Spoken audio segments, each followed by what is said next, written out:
फिर के गली गली दबा ठोकरे सबकी खाए क्यों। फिर के गली गली दबा ठोकरे सबकी खाए क्यों। दिल को जो अक्ल दे खुदा तेरी गली से जाए क्यों। जान है इश्क़ मुस्तफ़ा रोज़ फजू करे खुदा। जान है इश्क़ मुस्तफ़ा रोज़ फजू करे खुदा। जिसको हो दर्द का मज़ा नाज़े दवा उठाए क्यों। जिसको हो दर्द का मज़ा नाज़े दवा उठाए क्यों। करूं तेरे नाम पे जा फिदा न बस एक जानो जहां फिदा। करूं तेरे नाम पे जा फिदा न बस एक जानो जहां फिदा। दो जहां से भी नहीं जी भरा करूं क्या करोड़ों जहां नहीं। करूं क्या करोड़ों जहां नहीं। अज़ीज़ान मोहतरम सामाईन किराम कि अल्लाह तबारक व तआला ने अपने नबी की सोहबत याफ्ता अपने नबी की संगत में रहने वाले वो मुबारक हस्तियाँ कि उनकी शान और उनका इस्तिकामत क्या है। उन्होंने किस तरह उस सरकार की कुर्बानियाँ दी, इसलिए कि अल्लाह ने उनको चुन लिया था अपने महबूब के लिए। अल्लाह ने उनका इंतखाब फरमाया था अपने महबूब के लिए। अब ये कुदरत का इंतखाब था तो वो कैसे चमकते सितारे थे कि अंगारों पर भी सोते थे, लेकिन मुंह से कभी मेरे आका अलैहिस्सलाम के हवाले से, कभी इनके मुंह से कि सरकार सल्लल्लाहु अलैहि वसल्लम की कलमे के इनकार के हवाले से हमें कोई ऐसी बात नजर नहीं आती। वो ऐसे आशिक रसूल थे कि तपते हुए रेगिस्तान में भी वो सोते थे। उनके सीनों पे पत्थर भी रखे जाते थे, लेकिन उनके दिल से वो इश्क रसूल न निकाल सके थे। वो ऐसे आशिक रसूल थे कि उनकी सूली पे लटका दिया जाता, फिर भी उनकी जबान से, उनके मुंह से कभी वो बात न निकलती कि जो इश्क आशिक रसूल के खिलाफ हो, जो इश्क के खिलाफ हो। ऐसी गुफ्तगू उनके चेहरे मुंह से न निकलती। वो कैसे आशिक रसूल थे कि उनके माँ बाप को छोड़ना पड़ता था, वो इश्क रसूल में छोड़ दिया करते थे। वो ऐसे आशिक रसूल थे कि मोहब्बत रसूल में उन्हें वतन छोड़ना भी पड़ता था। वो अपने वतन को खुशी खुशी छोड़ दिया करते थे। वो कैसे आशिक रसूल थे कि जायदाद मक्के की कमाई हुई होती उसे छोड़ना पड़ता, मोहब्बत रसूल में छोड़ दिया करते थे। यारो जब वो इतनी अजीम कुर्बानियां वो अता फरमाते थे तो फिर तो कुरान कहता था कि उनके घोड़ों से उड़ने वाले जर्रात की कसम, उनके उड़ने वाले जो है घोड़ों के उड़ने वाले जर्रात की कसम। तो कुरान उनकी ऐसी कसमें याद फरमाता था जब वो इतनी अजीम कुर्बानियां देते थे कि वो जो है अंगारों पे सोने के बाद उनके मुंह से आग न निकलती, तो तभी तो कुरान उनको वकुल्लु वअदल्लाहुल हुस्ना कहता था। तभी तो कुरान उन्हें रज़ियल्लाहु अन्हु व रदू अन कहता था। ये वो अजीम हस्तियां हैं जिनको सहाबाए किराम की जात कहा जाता है। वो न अपने अमल से सहाबी बनते हैं, न अपने ज़ोद व तक़वा से सहाबी बनते हैं, न वो अपनी नमाजों से सहाबी बनते हैं। सहाबी क्यों बनते हैं? तो तारीफ सहाबी की ये की गई कि मोहब्बत की निगाहों से चेहरे मुस्तफा को देखा था, मोहब्बत की निगाह से वह दुहा वाले चेहरे को देखा था। उसी वजह से अल्लाह ने मनसब सहाबियत पे फाइज फरमाया था।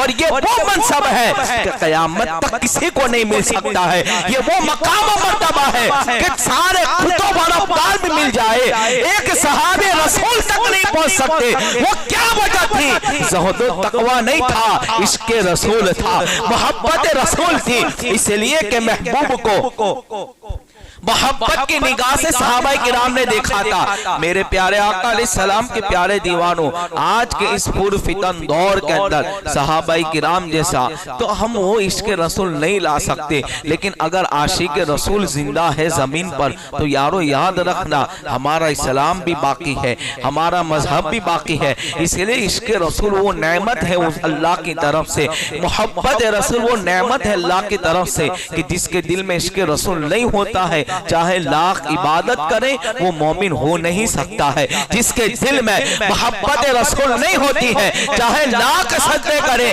उसके सजदे कबूल नहीं किए जाते। इसलिए कि मोहब्बत रसूल ही मेयार है ईमान का। मोहब्बत रसूल ईमान की जान है।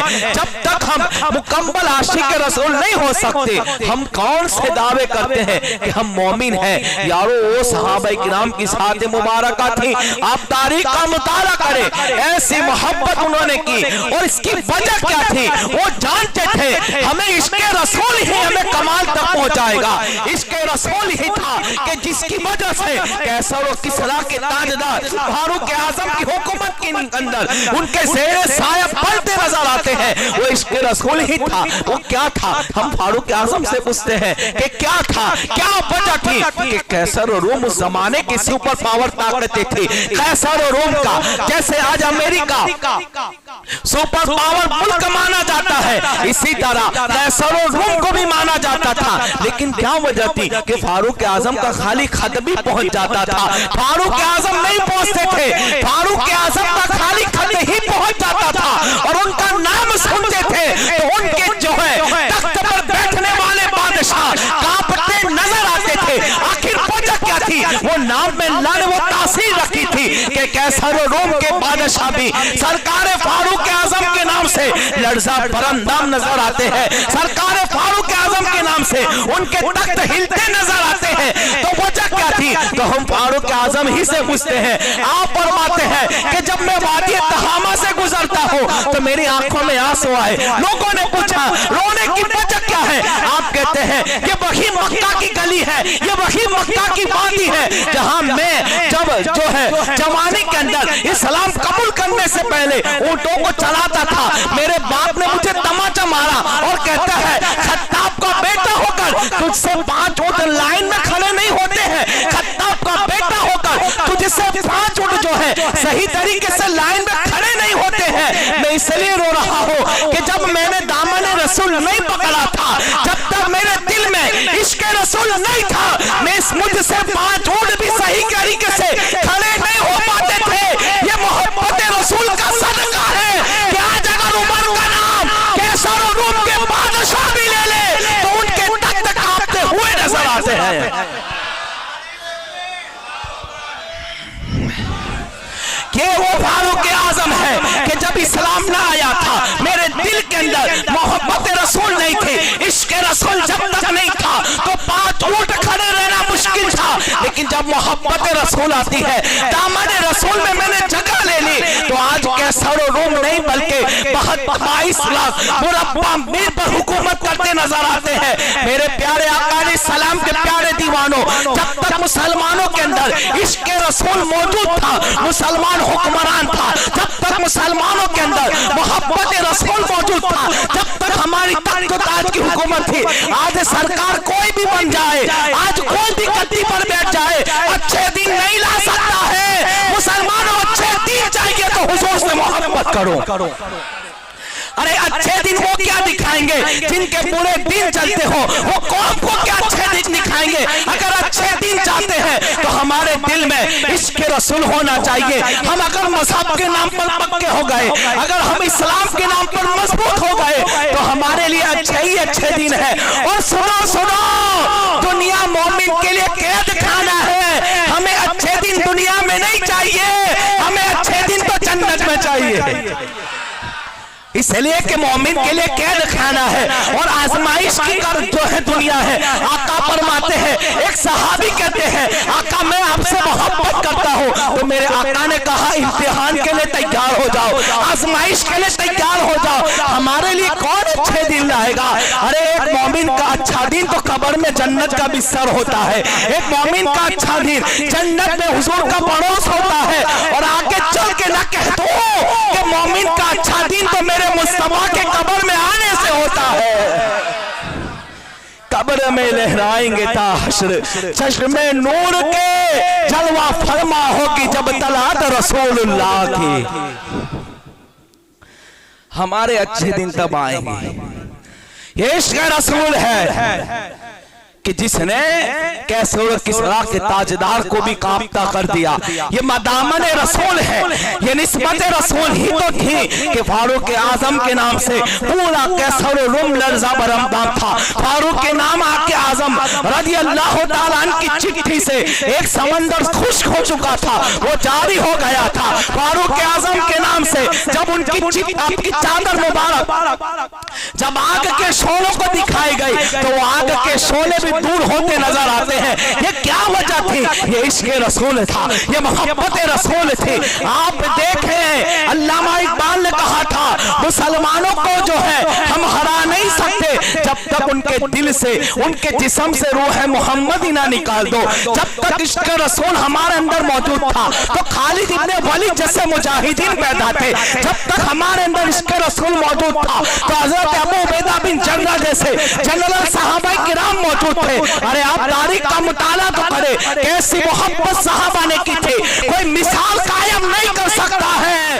कयामत तक कोई ये नहीं बता सकता कि जैसे मेरे नबी के सहाबा थे ऐसे किसी के भी सहाबा हो, जैसे मेरे नबी के सोहबत याफ्ता थे इससे ऐसे किसी के सोहबत याफ्ता हो। कयामत तक कोई नहीं बता सकता है, इसलिए कि वो जानिसारे मुस्तफा थे, इसलिए कि वो वफादार मुस्तफा थे, इसलिए कि वो आशिक रसूल थे। अल्लाह अकबर। आज अगर एक गुस्ताख पैदा हो और मुसलमान उसको गाली दे दे तो कहते हैं वो इस्लाम अमन का जो है मजहब है, हम कहते हैं इस्लाम अमन का मजहब है। लेकिन जब हमारे नबी के बारे में बात आएगी तो फिर हम अमन को भूल जाते हैं। इसलिए कि ये तरीका हमें जो दे रहे हैं वो सहाबा किराम दे रहे हैं। एक वाक़े की तरफ मैं आपको ले जाना चाहता हूँ। जब जंगे खंदक हो रही थी 25,000 मुशरिकों का लश्कर ने मदीना को घेर लिया था, मदीना को चारों तरफ से घेर लिया था। उस मौके पर ठंडी का मौसम था, सहाबा किराम की वो हालत थी कि भूख की वजह से सहाबा किराम ने अपने पेट पर पत्थर बांधे हुए थे। सर्द रातें होती थी और सर्दियों की रातों के अंदर आप भी जानते हैं कि बंदा रात में भी 2 मरतबा खाता है, इसलिए कि जब मगरिब या इशा के करीब हम खाते हैं रात में भी फिर जो है भूख की शिद्दत होती है और हम खाते नजर आते हैं ऐसी सर्द रातों के अंदर। इसलिए तो वो सहाबा किराम पर भौंकने वालों उनकी तारीख उठाकर देखो, पेट पर पत्थर बांधते थे लेकिन हुजूर का कभी साथ नहीं छोड़ा था। पेट पर पत्थर बांधते हैं, कोई एक सहाबी के बारे में बता दे कि उन्होंने इस्तिकामत के उनके कदम डगमगाए हो, वो वापस फिर के आए हो, कोई नहीं बता सकता है। लेकिन इसलिए कि इनको तो खुदा ने चुन लिया था महबूब के लिए, वो चुने हुए लोग थे। अल्लाह अकबर।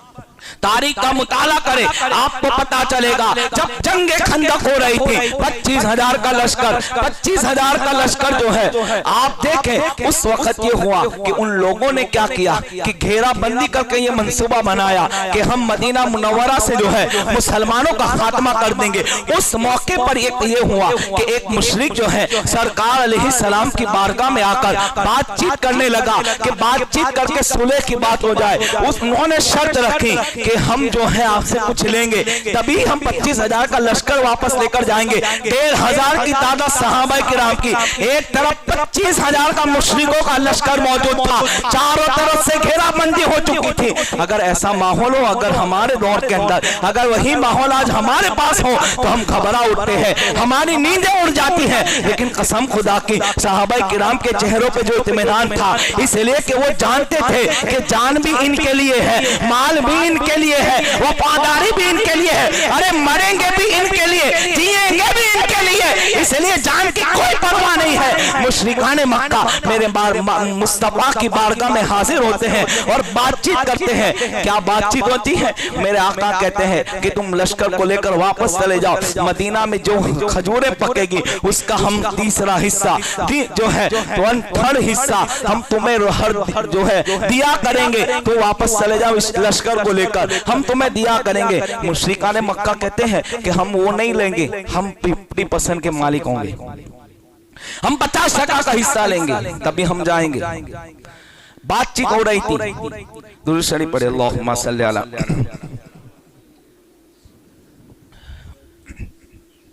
बातचीत हो रही थी कौन है, और उस वक्त ये हुआ कि सरकार ने कहा तीसरा हिस्सा देंगे, तो ये लोग तैयार हो गए। हजरत सरकार उस्मान गनी को बुलाया, कागज और कलम उस जमाने में जैसा दवात रहा हो लिखने के लिए मुआहिदे की बात हो रही थी। क्यों? मेरे आका को, अपने नबी को सहाबा किराम की फिक्र थी, मुस्तफा को अपने जानिसारों की फिक्र थी, मुस्तफा जाने रहमत को अपने शहर मदीना में बसने वालों की फिक्र थी। मुआहिदा हो रहा है, इतने में साहबे रसूल आते हैं। उन्होंने देखा कि ये जो बैठा है उसका बैठने का अंदाज अदब जैसा नहीं है, बेअदबी से बैठा है, बातचीत भी ऐसे कर रहा है। तो इन्होंने क्या जुमला इस्तेमाल किया मालूम है? वो बंदर, जोर से सुभान अल्लाह कहो। जब इश्क रसूल होता है तो जुमले ये निकलते। अब ये हुजूर के सामने कह रहे हैं, मेरा आका ने मना नहीं फरमाया, इसलिए अगर कोई गुस्ताखी करे उसे कुत्ता कहो, तो ये फारूक आजम की सुन्नत है। बताओ, इसलिए कि जब एक मुशरिक मेरे आका ने सलाम के पास आ रहा था तलवार लेकर, फारूक आजम कहते हैं मैं इस कुत्ते को अपने तलवार से सरना उतार दूं। ये है गैरत इश्क़ रसूल। और जब तक ये हमारे अंदर मौजूद था तो पूरी दुनिया में मुसलमानों की हुक्मरानी थी। जब हमारा ईमान कमजोर हुआ, जब हमारा इश्क़ रसूल कमजोर हुआ, अंगूठा उठा के चुमने पर लोग एतराज करने लगे, इल्मे गैब पर जब लोग बात करने लगे, माअज़ल्लाह मुस्तफा जाने रहमत के माँ बाप को मुशरिक कहा जाने लगा। जब ऐसे बकवास करने वाले इस्लाम के अंदर लेबल लगा के पैदा हो गए तो हम कमजोर हो गए, हमारी ताकत छीन ली गई। आज अगर कोई अंगूठा उठा के चूम ले, वो तो मोहब्बत में उसको कुत्ता कह रहे, और किसके सामने? वमा अरसलनाका इल्ला रहमतल लिल आलमीन, रहमतल लिल आलमीन है। लेकिन जब आता इन्नल लदीना युअज़ूना अल्लाह व रसूला, कि तुम अल्लाह और उसके रसूल को तकलीफ पहुंचाते हो, तो जब ये बात आती है तो फिर कुत्ता भी निकलता है और बंदर भी निकलता है। ये हदीस के अल्फाज है। सरकार फारूक आजम कहते हैं मेरे नजदीक तो ये खिंजीर से भी बुरा है। कहा क्यों? तो खिंजीर ने तो हुजूर की गुस्ताखी नहीं की। कहो सुभान अल्लाह। आज मजमा बड़ा खामोश है, ऐसा लग रहा है कि आपको ये बात हजम नहीं हो रही। दिखाने की गारंटी मेरी भाई, बोलो सुभान अल्लाह। पांचों वक्त नहीं रहता हूं, पूछ लेना कहाँ है, ये हकीकत बता रहा हूं कि खिंजीर से भी मेरे नजदीक बुरा है। लेकिन जब कलमा पढ़ लिया तो क्या कहते हैं? आहा, ये थी हुजूर से मोहब्बत, अदावत भी हुजूर की वजह से, मोहब्बत भी मेरे आका की वजह से। कहते हैं कि ये तो कल तक तुम जानवर से भी बढ़कर मेरे नजदीक था, अब कलमा पढ़ लिया तो मेरे बेटों से भी मुझे मोहब्बत वाला हो गया है, मेरे बेटों से ज्यादा मुझसे अजीज हो गया है। ये सहाबा किराम की सोच और फिक्र थी। गौर करे, जब वो बात कर रहे थे, एक साहबे रसूल ने देखा, कहा कि बदतमीज, वो बंदर, तो किस तरह मेरे मुस्तफा की बारगाह में बैठा है। ये नहीं देख रहे थे कि 25,000 का लश्कर है, और तवज्जो, बाहर 25,000 का लश्कर चलता है, हर एक के पास हथियार मौजूद है। लेकिन सहाबा किराम को फिक्र नहीं थी। फिक्र ये थी कि मुस्तफा का अदब किसमें है, फिक्र ये थी कि इश्क़ रसूल का परवान चढ़ता है, फिक्र ये थी कि मेरे नबी की बारगाह में बैठने वाला कैसे बैठा है। और कहते हो बंदर सीधा बैठ, अगर मेरे मुस्तफा ना होते ना तो तेरे टुकड़े कर देता, अगर मेरे मुस्तफा के हया ना होती तो तेरे टुकड़े टुकड़े कर देता था। ये शान थी, ये बात हो रही थी। हुजूर ने ये नहीं कहा कि चुप रहो, इसलिए कि अदब मुस्तफा की बात है। हाँ, कुरान कहता है आमाल बर्बाद हो जाएंगे आवाज ऊंची होगी तो, कुरान कहता है आमाल बर्बाद हो जाएंगे आवाज ऊंची हुई तो। कहते हैं कि ओ बंदर, अगर मेरे मुस्तफा के हया का मामला ना होता तो तेरे टुकड़े टुकड़े कर देता। ये बात हो रही थी। अदब से बैठ। दूसरे साहबे रसूल आ गए, कहा रसूल ये क्या हो रहा है? तो कहा मैं तुम्हारे लिए मुआहिदा कर रहा हूं, मैं तुम्हारे लिए मुआहिदा कर रहा हूं। कहा कि तुम पेट पे पत्थर है, सर्द रातें हैं, और मदीना शरीफ के अंदर ठंडी का मौसम बड़ा मजेदार होता है। अल्हम्दुलिल्लाह, इतनी मस्त ठंडी होती है ना। आहा, रात का समा जो होता है तो गुंबद खजरा पे झांक पड़ती है, और क्या ठंडी होती है। हम तो ये कहेंगे कि वहां की ठंडी भी हमारे लिए तो बरकत वाली है। लोग कहते हैं ठंडी में बीमार हो गए, मैं कहता हूं मेरे मुस्तफा के शहर की ठंडी बीमारियों को दूर करती है। कसम खुदा के यहाँ सर्दियों के अंदर मुझे हर 10-15 दिन को सर्दी होती है, आप जानते हैं, लेकिन मैं वहां जब एक हफ्ता रहा और सर्द रातों में अल्हम्दुलिल्लाह छींक भी नहीं आई थी। मैं झूठ नहीं बोल रहा हूँ, छींक भी मुझे नहीं आई थी। यहाँ तो मैं इतनी हिफाजत करता हूँ कि मेरा गला सेफ रहे, मेरी सर्दी ना रहे, बीमार ना रहूं। ये मैं अपने लिए करता हूँ कि ताकि ठंडी से मैं बच सकूं। ये जानते जो मेरे साथ में है, लेकिन वहां मैंने कोई टेबलेट भी नहीं ली। डॉक्टर साहब ने सारी दवाइयां दी थी और हमारी बात भी, मैं कहा लेके तो जा रहा हूँ, मुझे यकीन है कि ये टूटेगी भी नहीं, वहां ये वापस ही आने वाली है। ये जब इश्क रसूल होता है और जब सच्ची शहर रसूल से मोहब्बत होती है तो फिर वहां बीमार नहीं पड़ते। मुझे एक याद है, एक जम्बू सर का गैर मुकल्लिद गया था मदीना मुनव्वरा, बेचैनी बोलते तो वापस आया। मैं कहा ठीक है, वहां से भगाया गया, वापस नहीं आया। तेरे जैसों को तो बेचैनी होती है और जब आशिक जाता है तो उसकी आंखों से आंसू निकलते हैं। ये तो तुम्हारे और हमारे दरमियान फर्क है मुसलमानों के मक्का मुकर्रमा से अजीज साहबा को मदीना हो गया था वहां रहने की वजह से। क्यों कि मेरे मुस्तफा का रोजे अनवर मौजूद है, काबे का काबा जिसे कहा गया वहां वो मौजूद है। तो वो सर्द रातों के अंदर ये मामला था, भूख की शिद्दत है, सर्द रातें हैं। मेरे आका कहते मैं तुम्हारे लिए तो ये मुआहिदा कर रहा हूं। क्या मुआहिदा हुआ? तो कहा 1/3 हिस्सा, तीसरा हिस्सा खजूर पकने के बाद हम देंगे। वो कहते हैं कि जब हम ईमान नहीं लाए थे, अब देखो बात, जवाब सुनो। मुझे सहाबा किराम की जो वाक़यात की दास्तान है ना, बड़ा मजा आता है, क्योंकि इससे हमें इबरत हासिल होती है। इससे ये पता चलता है कि कोई हम ये सीना तान के कह सकते हैं लाओ ऐसे मेरे मुस्तफा जैसे गुलाम, कि इन्होंने ऐसी मोहब्बत की है कि मोहब्बत की मिसालें कायम कर दी है। अरे जहां हम कदम रखते हैं हमारी इंतहा होती है, वहां से उनका आगाज होता है। जब हमारी इंतहा इश्क रसूल की खत्म होती है, वहां से उनका आगाज होता है। कहते हैं आका कहते मैं आपके लिए तो कर रहा हूं। तो कहा क्या बात हुई? तो कहा 3 हिस्सा नक्की कर दिया गया कि हम काफिरों को देंगे। वो कहते जब हम ईमान नहीं लाए थे तो हम अपने खजूरें देते थे आका, अब तो हम आप पे ईमान लाए, अब तो आपके लिए सब कुछ है, हम कुछ नहीं देने वाले। आका आप हमारी फिक्र न करें, जान चली जाएगी हम जंग करने के लिए तैयार है। ये जज्बा इश्क रसूल था। सर्द रातों की बात कर रहा हूं, खंदक खोदी गई थी, खंदक खोदी गई थी, इतनी गहराई। सलमान फारसी रज़ी अल्लाह ताला के मशवरे पर के ठंडी रातों में सहाबा किराम खोदते थे खंदक। और एक साहबे रसूल ने तो कहा आका मेरे भूख लगी है, और पेट पे पत्थर बांध के दिखाया। तो मुस्तफा ने भी अपना कुर्ता उठाया और कहा तूने एक बांधा है, मैंने 2 पत्थर बांधे हैं। ये इस्लाम हम तक पहुंचा। मुसलमान हम क्या समझते इस्लाम को?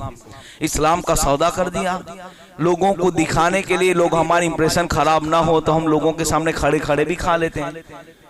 ये हमारी हालत है। इस्लाम पे हम मजबूती पर नहीं है। हीरो ने कुछ कर लिया तो हम फौरन उसकी एक्शन कर लेते हैं। उसने जैसे बाल कटा लिए हम कर लेते हैं। हीरो कुर्ता पैजामा पहन ले तो हम सुन्नत समझ के नहीं, हीरो की जो है तर्ज अमल को देखकर कर लेते हैं। ये हमारी हालत है। जीना खोर और जहन्नम में जाने वालों के एक्शन करोगे तो हमें कामयाबी नहीं मिलेगी। कामयाबी उस वक्त है कि जब हम हुजूर की सुन्नत पे अमल करेंगे। मुझे मुफ्ती अशरफ साहब की एक बात याद आई, मौका अच्छा है। हजरत नूरी मसीह ने एक बात कही थी फारूक आजम रज़ी अल्लाह ताला के हवाले से कि आपने कुर्ता पहना तो आस्तीन लंबी हो गई। आज हम हीरोओं के नाम पे पैंट फटवा सकते हैं, स्पेशल फटवाते हैं। ये हमारी हालत है। भले सदरे औरत नजर आए कि ना आए, लेकिन वो सहाबाए किराम देखो कि खस्ता हाली थी, पेट में अनाज नहीं था, लेकिन जब मैदानों में निकलते थे तो उनकी तलवारों से काफिरों के सर उड़ते नजर आते थे। कसम खुदा की जंग तबूक उठाकर देखे, 24 घंटे में एक खजूर खाकर सहाबाए किराम जंग के मैदान में निकलते थे। ये क्या ताकत थी? ये जिस्मानी ताकत का कमाल नहीं था, ये इश्क रसूल की ताकत का कमाल था, ये रूहानियत की ताकत का कमाल था कि दिन भर जंग लड़ते थे, रात में एक खजूर खाकर उनका पेट भरता था। ये ताकत और कुव्वत जो अता की, ये ताकत और कुव्वत जो आई थी वो इश्क रसूल की बुनियाद पर आई थी। आज हम हीरो को देखकर अपना कपड़ा बदलते हैं, सरकार फारूक आजम को देखे अल्लाह अकबर। मैं कहता हूँ इतना मकाम कैसे मिला? तो जब ये पढ़ते हैं तो पता चलता है मकाम क्यों ना मिले, हुजूर से मोहब्बत ही इतनी थी। अपनी इज्जत का कोई ख्याल नहीं, अपनी जात का कोई ख्याल नहीं, अपनी औलाद का कोई ख्याल नहीं, अपनी जान का कोई ख्याल नहीं। सरकार फारूक आजम ने एक दिन कुर्ता पहना, इतना लंबा, आस्तीन लंबी हो गई। इनके बेटों से कहा कि बेटा काट दो उसको, वो कतन्नी लेकर आए, कतन्नी रख दो, छुरी से काटो। लगभग यही था, कहो जोर से सुभान अल्लाह। इसलिए कि बहुत से लोग वहां नहीं थे, इसलिए मेरे निस्बत जो कि मौजू है तो सुने। अब देखो मेरे प्यारे आका अलैहिस्सलाम के प्यारे दीवानों, अपनी जिंदगी में कुछ सुन्नतों को लाजमी करो। फिर देखो पहली सुन्नत में कहता हूँ दाढ़ी रख लो। ये वो चीज है ना, ये मर्दानगी की निशानी है, फरिश्तों की तस्बीह है मर्दों की दाढ़ी के हवाले से। पढ़े आप, हकीकत है। और जब तक देखो इबादत करो तो सवाब, अब यहाँ बैठे तो सवाब, बाहर निकले तो खत्म, लेकिन जब तक दाढ़ी रहती है तो सवाब से चालू रहता है ना भाई। कहो सुभान अल्लाह। हर सेकंड, हर लम्हा, हर घड़ी जब तक तुम्हारे चेहरों पे दाढ़ियां हैं सवाब मिलेगा और मुस्तफा कितने खुश होंगे। कोई आज की महफिल में इरादा कर ले भाई तो मेरे लिए भी नजात का जरिया हो जाए, मेरे लिए भी बख्शिश हो जाए कि चलो एक तकरीर से एक दाढ़ी भी आ गई ना तो ये 8 साल की तकरीर है मेरी कबूल। इसलिए कि एक को हिदायत देना बहुत बड़ी नेकी है। ये दाढ़ी आज आ जाए हमारे चेहरों पर, वो सरकार ये इस वाक्य को सुनकर आप नियत करें इंशाल्लाह मजा आएगा। तो कहा कतन्नी, कतन्नी से क्या होता है कि कपड़ा तरतीब से कटता है क्या नहीं? टेलर क्या वापरते भाई? छुरी से काटता है टेलर, काटेगा तो कोई बेवकूफ कहेगा। इसलिए कि कपड़े की तरतीब बिगड़ जाती है, कपड़े के अंदर से रुश्ते निकलते हैं। तो कहा बजान कतन्नी होते हुए आपने छुरी से कटवाया? नहीं, छुरी से काटो। छुरी से काटी ना, तब छुरी से काटने के बाद तो क्या होगा कि ये आस्तीन का टुकड़ा वहां का चुका हो जाएगा, रेसे निकलते थे, धागे निकलते थे, और कपड़ा कैसा हो जाएगा आप खुद समझ जाए कैफियत क्या होगी कपड़े की। तो कहते हैं कि इन्होंने पूछा काटने के बाद क्या बात ठीक है, आप कहते तो मैं काट देता हूं। कहा क्यों? तो कहा मुझे पता है कि कतन्नी की तरतीब अच्छी होती है, कतन्नी से कटा हुआ कपड़ा एकदम कंप्लीट होता है, लेकिन मैंने छुरी से इसलिए कटवाया कि एक दिन मैंने देखा था कि मुस्तफा जाने रहमत ने भी अपने कपड़े को इससे ही काटा था। हालांकि वहां तो मेरे आका ने यूं ही काट दिया था, यहाँ तो मौजूद थी चीज, लेकिन मेरा इश्क कह रहा था कि उसी को किया जाए, मेरा इश्क कह रहा था कि उसी पर अमल किया जाए। तो क्या वो एक कपड़ा हुजूर के लिए इतना कर सकते हैं, तो क्या हम इतनी बड़ी अजीम दाढ़ी सुन्नत नहीं अदा कर सकते? हमें गौर करना चाहिए। इनके बेटे हजरत अब्दुल्ला इब्ने उमर, इनका भी नाम बड़ा है, वो इनके हवाले से यह है कि बहुत सुन्नतों के आमिल थे। एक दिन ना जंगल से तशरीफ ले जा रहे थे तो एक दरख्त के नीचे आप खड़े हो गए और ऐसे ऐसे सर करके अमामा भराने की कोशिश की, और जब अमामा लग गया और लटक गया तो फिर उन्होंने अपना अमामा वापस लिया। समझे मैं क्या कह रहा हूँ कि झाड़ है, अब सिंपल समझा दूं, बहुत उर्दू नहीं वापरता। झाड़ में जानबूझ के अमामा फंसाने की कोशिश की कि ताकि अमामा मेरा उसमें, अभी कोई चीज है चलो ऊंची चीज है तो हम क्या करेंगे, नीचे नम के जाएंगे भाई टोपी ना गिर जाए। कोई झाड़ है तो झाड़ में हम क्या करेंगे, आदमी सर झुकाता है कि टहनियां उससे टच ना करे, टोपी है तो टोपी ना गिरे। ये तो कर रहे थे, तो साथ में रहने वाले कहते हजरत लोग तो इससे बचते हैं और आप जानबूझ के कर रहे। तो कहा मैंने एक बार देखा था कि सरकार का अमामा शरीफ इसी तरह फंस गया था, यहाँ इसी तरह टच हो गया था। तो मैं सोच रहा हूँ कि लाओ हुजूर की मोहब्बत में इसको भी अदा कर लो।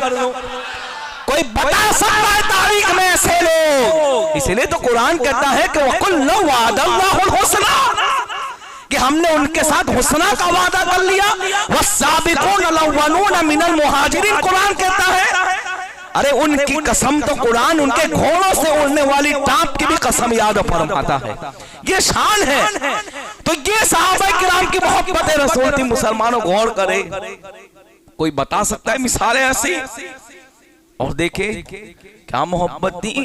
एक बात मुझे याद है यार, बड़ी हैरत अंगेज बात। एक सहाबी थे हजरत तलहा, इनका नाम था तलहा। बेटों के नाम भी सहाबा किराम के नाम पे रखो, अहले बैत के नाम पे रखो। लोग कहते हैं नवा नाम लो, नहीं मॉडर्न, नवा नाम नहीं मॉडर्न को क्या करोगे भाई, मॉडर्न की फैज थोड़ी मिलेगा।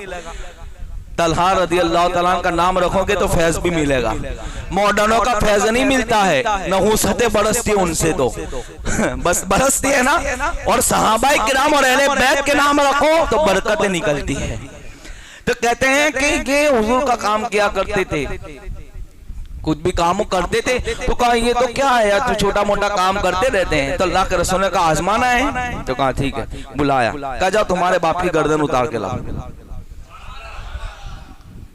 फरमाते हैं मौला अली के गले में तलवार लटक रही थी, छीन ली और दौड़ने लगे बाप का सर उतारने। हुजूर ने कहा रोको, इसको उतार देगा। ये थी मोहब्बत रसूल। ये इश्क है ना, गैरत वाला होता है। इश्क रसूल के लिए कोई दलील नहीं होती है।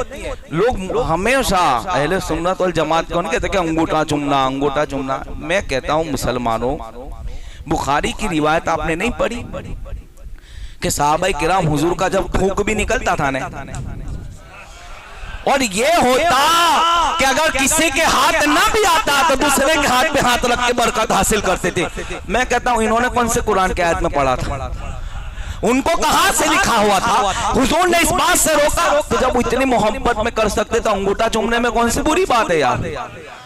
और हमारे सुन्नियों का हाल भी ऐसा है कि 2-4 चक्कर नूरानी में लगा लेना, तो फिर यहाँ देखो तो ये भी नहीं करते, क्यों और नहीं करते? तो क्या वो इस्लाम के ठेकेदार है? वो मजहब उनके वहां से निकला है। हम तो वही बात तस्लीम करेंगे कि जो सहाबा किराम के दर से निकली हो। वहाबियों के दर से निकला हुआ इस्लाम नहीं है, सहाबियों के दर से निकला हुआ इस्लाम है, और इसी को समझने की जरूरत है। तो सहाबा किराम की मोहब्बत थी। उर्वा बिन मसूद का वाकया आपने पता, जब सुलह हुदैबिया होने वाला था, मुशरिकों भी जानते थे कि इनसे टकराना बड़ी बात नहीं है। सुलह हुदैबिया के मौके पर 1400 सहाबा किराम 1500 के करीब मेरे आका के साथ उम्रा के लिए जा रहे थे। तो मुशरिकों ने देखा कि ये लोग आ रहे हैं, तो इनको हवा फैला दी कि ये लड़ने आ रहे हैं। तो उर्वा बिन मसूद को भेजा, बाद में इस्लाम लाइए, कि जाओ देखो देखे क्या तैयारियां, इनके पास कितने हथियार हैं, मुआयना करके आओ। जब वो आया तो इत्तेफाक से नमाज का वक्त था। मेरे आका वजू फरमा रहे थे, सहाबा किराम परवानों की तरह इर्द गिर्द थे। नीचे चेहरा मुस्तफा से लगकर जो पानी टपकता था अपने हाथों में उठाते थे। कोई चेहरे पे मर रहा है, हुजूर मुंह से थूक मुबारक निकालते, सहाबा हाथों पे लेते। कोई जिस्म पे मर रहा है, ये दीवानगी देखी। उर्वा बिन मसूद भी आके हैरान हो गया, और उसके साथ में एक आदमी था, हुजूर से बात करने लगा तो उसने हाथ ऐसे किया, मतलब बात करते करते अपन नहीं कहते ऐसे हाथ। इनका सग्गा भतीजा इस्लाम ला चुका था, सगे भतीजे थे, इस्लाम ला चुके थे।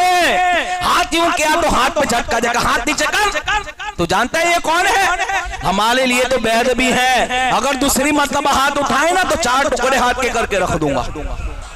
ये इश्क रसूल था, मोहब्बत। हम चाचा को गाली कब देते हैं? अपने पर्सनल मामला हो तो।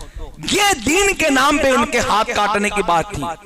उर्वा बिन मसूद की आवाज हुजूर से बुलंद हो गई, तो एक इनके दोस्त पुराने जमाने के अंदर थे, तो कहने लगे आवाज नीची कर, तेरा गला काट के मैं रख दूंगा। तो वो कहते मैं तेरा दोस्त नहीं था, तो क्या है? तो कहा ये बात की बात है, हम पहले मोहब्बत रसूल वाले हैं, हम आशिक रसूल हैं। ये हैरान हो गए ये वाकया देखकर। मक्का मुकर्रमा में आकर कहता मुशरिकों से लड़ना बेकार है, जाओगे तो पीस के रख दिए जाओगे, जाओगे तो वापस लौट कर आओगे। तो वो कहते हैं क्या उनके पास बहुत हथियार है, क्या उनके पास असलहे हैं, क्या बहुत लंबी फौज है? वो कहता है न फौज है, न हथियार है, न तलवारें हैं। तो कहा किस दम पे कह रहा है? तो कहा मैंने कैसर और रूम के बादशाहों को भी देखा, मैं पूरी दुनिया में घूम चुका हूँ, लेकिन बादशाह जब तक कुर्सी पे होता है लोग उसकी ताज़ीम करते हैं, लेकिन ये कैसे बादशाह है कि उनके चाहने वालों को देख कर आ रहा हो कि जब वो वजू करते हैं उनके कतरे भी सहाबा किराम जमीन पे पड़ने नहीं देते। ओ मक्का वालों सुनो सुनो, जिनके वजू के कतरों को गिनने नहीं देते वो कौन उनके खून के कतरे गिनने देगी? बाज आ जाओ। ये स्टेटमेंट इसका था। ये मोहब्बत रसूल की ताकत और कुव्वत थी। खालिद बिन वलीद को नहीं देखा आपने? 125 जंग लड़ी है। कितनी? देखो ये मैं बार बार कहता हूं, लेकिन मैं इसलिए सुनाता हूं कि इससे ईमान मजबूत होता है। मुझे भी बड़ा मजा आता है इनका नाम लेते ना तो एक सुरूर पैदा होता है, एक हिम्मत आ जाती है। मैं समझता हूं कि अगर कभी टोले में ले लो ना खालिद सैफुल्लाह, तो ये जो होता है ना मुसलमान, तो उनके अंदर हरारत पैदा हो जाती है। खालिद बिन वलीद 125 जंग लड़ी थी और एक भी नहीं हारे। ये हुजूर की मोहब्बत थी, ये हुजूर के बाल मुबारक की बरकत थी। वो नहीं था जंगे यरमुक, हाँ 70,000 का लश्कर था। साहबाए किराम कहते हैं 70,000 का लश्कर काफिरों का, 70,000 का यहूदी ईसाइयों का लश्कर था, और तलवार लेके खड़े हो गए। कहा मैं जा रहा हूं। तो कहा तो कहा 70,000 से लड़ने। तो कहा तनहा, कहा अकेला मेरे लिए तो काफी है। अबू सुफियान कहते रुक जाओ हजरत, अबू उबैदा बिन जरा जनरल थे, कहा इनको समझाओ दूसरों को लेके जाए। तो कहा ना काफी। तो कहा ठीक है 4-5 दे दो। 30,000 70,000 का लश्कर, और यहाँ चंद हजार सहाबाए किराम। अगर ऐसा मामला हो तो लोग छुपते हैं कि यार बहुत बड़ा लश्कर, अपने पीछे जाते हैं। और 5 की बात ना, वो कहते हैं मैं जाऊंगा, वो कहता है मैं जाऊंगा। आगे होने लगे। ये जज्बा इश्क़ रसूल था, ये दीन से मोहब्बत थी। ये क्यों थी? जब हुजूर से मोहब्बत होती है ना तो दीन से भी मोहब्बत होती है। तो देखे तो कहा 5-6 को ले जाओ, तो कहा ठीक है निकाल लो। तो फिर कहते हैं हजरत इनको समझे। अबू सुफियान, कौन अबू सुफियान? जो पहले ओहद में मुशरिकों की तरफ से आए थे, लेकिन जब फतेह मक्का हुआ तो मेरे आका ने कहा जो इनके घर में भी जाए उसको भी अमान है। जब ये अखलाक की करीमा देखा तो मुसलमान हो गए। आज इनका नाम बेहतराम से रहना चाहिए। बहुत से लोग ऐसे पैदा हो गए कि जो इनके नाम को भी बिगाड़ते हैं, इनके नाम को भी बिगाड़ते, दुश्मनियां निकालते। नहीं, अब वो सहाबी हो गए, हमारे सर के ताज हो गए। पिछले गुनाह जो भी हो इंसान के कलमा पढ़ने के बाद माफ हो जाते, तौबा करने से माफ हो जाते। तो वो तो सहाबी रसूल बन गए यार। वही खताओं को याद करोगे तो खालिद बिन वलीद भी जंग ओहद में आए थे काफिरों की तरफ से, लेकिन जब इस्लाम लाए तो उसका हक अदा कर दिया। 125 जंग लड़ी, कहा कि 5-6 ले जाओ। तो कहा नहीं 5-6 भी, हाँ तो कहा ठीक है 5-6। तो फिर कहने लगा जैसे अबू सुफियान, कहा कि इनको कहो कि और ले जाए, 70,000 का लश्कर है कि 60,000 का लश्कर। तो कहा चलो ठीक है 10-15 ले लो। तो 10-15 भी आगे आ गए कि भाई हम जाते हैं, आप बैठो। ऐसा नहीं कि बहुत लश्कर है तो अपने पीछे जाएंगे। ये हिम्मत तो था। ये हिम्मत किस वजह से थी? हुजूर के इश्क रसूल की बुनियाद पर। ये हुजूर का इश्क ही था कि उनको इतना दिलेर बनाया था। फिर बहुत बात की तो कहा 30 आदमी पे नक्की हुआ काफिला। कितने? और वहां 60। फिर बहुत सारी बात की, बहुत किया तो कहा ठीक है 60 ले जाओ। तो यहाँ कितने सहाबी किराम? 60। और वहां ये कोई किस्सा कहानी नहीं है। आप किताब कुतुब उठा कर देखें, आप तारीख का मुताला करें। मैं कहता हूं क्या था उनके दिल में? हुजूर की मोहब्बत थी। सहाबा किराम के हवाले से आप मुसलमानों, ये फेंकने की बात नहीं है। खाना खा के वो हाथ भी नहीं धोते थे, तलवों से पूछते थे। कहा टाइम नहीं, इस्लाम फैलाना है। कई लोग मदीना से निकले, घर वापस नहीं आए अभी तक। 1.25 लाख का मजमा था आखिरी हज के वक्त, और 10,000 के सहाबा किराम के मज़ारात थे। कहां गए दूसरे सहाबा? दिन के लिए निकल गए, हुजूर के लोगों की मोहब्बत डालने के लिए निकल गए। 60,000 यहूदी ईसाई लश्कर, एक तरफ सरकार खालिद रज़ियल्लाहु ताला 60 सहाबा किराम को लेकर निकले। मैदान में पहुंचे तो ये लोग बात करने लगे, चलो शुक्र है सुलह करने आते हैं। तभी तो इतने छोड़े आए। समझ में मैं क्या कह रहा हूँ? वो ये कह रहे थे तभी तो इतना कम तादाद में लोग आ रहे हैं, सुलह करने आ रहे हैं, सुलह हो जाएगी, चलो ठीक है। तो कहा, वो कहने लगा सुलह करने आए हो? हमें पता था कि तुम हमारे लश्कर को देखकर सुलह कर लोगे।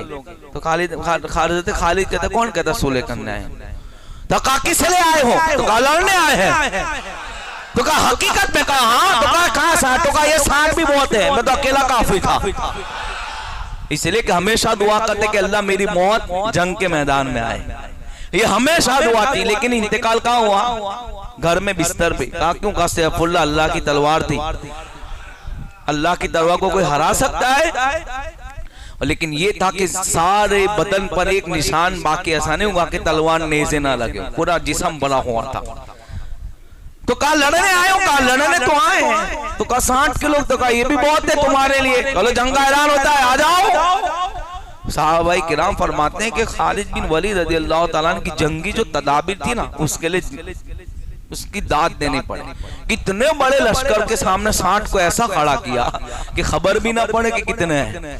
और जब जंग का आगाज हुआ, कसम खुदा की 60,000 का लश्कर भाग निकला और उसमें से खालिद 60 में से 15 के 20 सहाबा शहीद हुए, बाकी सब हयात रहे। ये जंगी ताकत थी, ये मोहब्बत रसूल थी। और उसकी वजह क्या है? खालिद बिन वलीद रज़ियल्लाहु ताला अन्हु के पास एक टोपी थी, टोपी जिसमें हुजूर के बाल मुबारक थे। ये हमेशा उसको पहन के जाता कि ना बरकत तो कोई नहीं है, ये तो शिर्क है, ये तो बिदअत है, ये कुछ नहीं है। मैं कहता हूँ खालिद बिन वलीद से हमने अकीदा लिया कि जहां मुबारक चीजें होती हैं, जहां निस्बत वाली चीजें होती हैं, अल्लाह उसमें भी बरकत पैदा करता है। वो भी कौम को हौसला और हिम्मत देती नजर आती है। या उलिया के मज़ारात को हम क्या समझते हैं मुसलमानों? रजब महीने में मैं बताऊंगा उलिया की शान, इन्हीं की वजह से हमारे यहाँ आफत मुसीबतें नहीं आती। और ये हदीसों में है, मैं अपनी बात नहीं कर रहा हूँ। जब मुबारक चीजें होती है तो उससे हिम्मत और हौसला मिलता है। एक जंग के मौके पर खालिद बिन वलीद रज़ियल्लाहु ताला अन्हु जंग नहीं लड़ रहे हैं और टोपी ढूंढ रहे हैं। साहबा किराम कहते हैं आप लड़े, आपके दुश्मन आपकी तरफ है और लोग आप ही को ढूंढ रहे हैं कि इनको मार दे तो सारा मामला खत्म हो जाए, और आप एक टोपी के पीछे पड़े। आप छोड़ दे टोपी को, आप लड़ ले। लेकिन नहीं, जब तक टोपी नहीं मिल जाती मैं तलवार नहीं उठाऊंगा। कहा हजरत बाद में ले लीजिएगा, नहीं खरीद लीजिएगा। कहा नहीं मुझे टोपी चाहिए। ये हुआ, टोपी मिल गई, पहन ली। पहनने के बाद तो ऐसा लगा जैसे ताकत आ गई। फिर चली सैफुल्लाह की तलवार, हाँ सर कटते गए, गिरते गए मुशरिक। जब जंग खत्म होती है सहाबाए किराम कहते हैं एक कहा हजरत, कहा खालिद बिन वलीद आखिर कौन सी वो ताकत थी इस टोपी के अंदर कि आप अपनी जान की भी परवाह न करते थे और मुँह जो है अपनी टोपी उठा रहे, आप अपनी जान की परवाह करे बगैर टोपी पर तवज्जो दे रहे। खालिद बिन वलीद कहते कसम खुदा की ये मेरी ताकत का कमाल नहीं है, मेरी टोपी के अंदर मैंने हुजूर के बाल को सी कर रख दिया है। जब भी मैं जंग में उतरता हूँ और इस टोपी को पहनता हूँ, अल्लाह इसकी बरकत से मुझे फतेह अता फरमाता है। ये था इश्क रसूल, ये थी मोहब्बत रसूल। एक आखिरी बात अर्ज कर दूं, गुफ्तगू खत्म करूं। सहाबाए किराम के बहुत से वाकयात ऐसे हैं, मुझे समझ में आता किसको लूं किसको छोड़ूं, लेकिन है वो वाकयात के जिससे हमें पता चले कि क्या मोहब्बत थी। सहाबाए किराम इतनी टूट के मोहब्बत करते थे हुजूर से कि सहाबाए किराम फरमाते हैं कि जब हम हुजूर की बारगाह में बैठते थे ना तो हमारे सरों पे परिंदे बैठ जाए, हम स्टेचू जैसा, हमारे जिस्म हरकत नहीं। कभी हमने सर भी उठा के हुजूर की तरफ नहीं देखा कि हम कहीं बेहद भी ना हो जाए। कि सहाबाए किराम का अंदाज था। एक सहाबे रसूल का नाम, बहुत प्यारी बात, मुख्तसर कह दो, 1 मिनट है। हुजूर लेकर जब मस्जिद नबी में बैठे थे ना अपने सहाबाए किराम की जमात को, तो कोई कुछ कहता, कोई बात कहता, कोई उम्मत की फिक्र, कोई इसकी फिक्र। सरकार सल्लल्लाहु अलैहि वसल्लम से लोग अपनी बातचीत रखते थे, गम की बात, टेंशन की बात, फिक्र उम्मत की बात, इस्लाम दुश्मन ताकतों के हवाले से गुफ्तगू, जंग की तदाबीर की बातें। एक सहाबी रसूल कहते मैं तो सब सुनता था, लेकिन मैं कभी ऐसी बात नहीं करता था कि हुजूर को गम हो। मेरा काम ये था कि मैं हुजूर को मुस्कुराता था, बस मेरा काम यही था कि मैं हुजूर को, मेरे आका को कुछ ऐसी बात कह देता था कि मेरे आका मुस्कुराए। ये सहाबाए किराम का मिजाज था। एक सहाबे रसूल देहात के थे, खेत में इनका मकान था, शहर की आबो हवा से बहुत दूर। वो आते थे जब भी तो हुजूर मुस्कुराते थे। सहाबाए किराम का काम ये था कि जब भी हुजूर नाराज होते थे ना या गमज़दा तो इनको ले आते थे, हुजूर खाली इनको देख के भी मुस्कुराते थे। ये भी सुनना थे, ये मोहब्बत थी। एक दिन ऐसा हुआ कि घर से आ रहे थे तो बाजार से कोई चीज ले ली, कहा कि मैं पैसे बाद में दूंगा, अभी रखो, मुझे हुजूर की बारगाह में जाना है। टोपली लेकर आए, हुजूर की बारगाह में रख दी, तोहफा दिया, हुजूर मुस्कुराए, वापस जाने लगे तो वो दुकानदार ने कहा रुको मेरा पैसा दो, तो हाथ पकड़ा हुजूर की बारगाह में ले गए। कहा देखो पैसा मांगता है, जिस चीज तमो को दी थी ना इसका पैसा मांगता है। तो हुजूर मुस्कुराने लगे। ये सहाबा किराम का इशार और मोहब्बत थी। वो कहते हैं मैंने देखा कि जो भी आता तो टेंशन की बात होती थी, लेकिन मेरा काम था हुजूर को मुस्कुराना। खाली कह देता। कभी ऐसा हुआ कि इनसे कोई चीज सरजद हो गई जिसकी वजह से उन्हें सजा दी गई, तो किसी सहाबे रसूल ने इनके बारे में कहा कि देखो कैसा कर दिया इन्होंने। अल्लाह के रसूल तशरीफ लाए, कहा ऐसा ना करो, उसे कुछ भी ना कहो। क्यों? कहा मैं भी और अल्लाह भी इससे मोहब्बत करता है। अमल क्या था? खाली अमल इतना था कि हुजूर के चेहरे पे मुस्कुराहट को लाते थे। ये था अंदाज। क्या क्या बोलूं, क्या छोड़ूं। ऐसे दीवाने, ऐसे आशिक रसूल के हमें तारीख में कोई मिलते हैं ना, हमें कोई अभी नजर आता है ना कयामत तक कोई नजर आएगा कि जिन्होंने ऐसी जानिसारी हुजूर से फरमाई। इंशाअल्लाह वक्त रहा और मवात रहा तो इंशाअल्लाह आने वाली जुमा भी इस पे गुफ्तगू कर देंगे। अस्सलामु अलैकुम व रहमतुल्लाहि तआला व बरकातहू।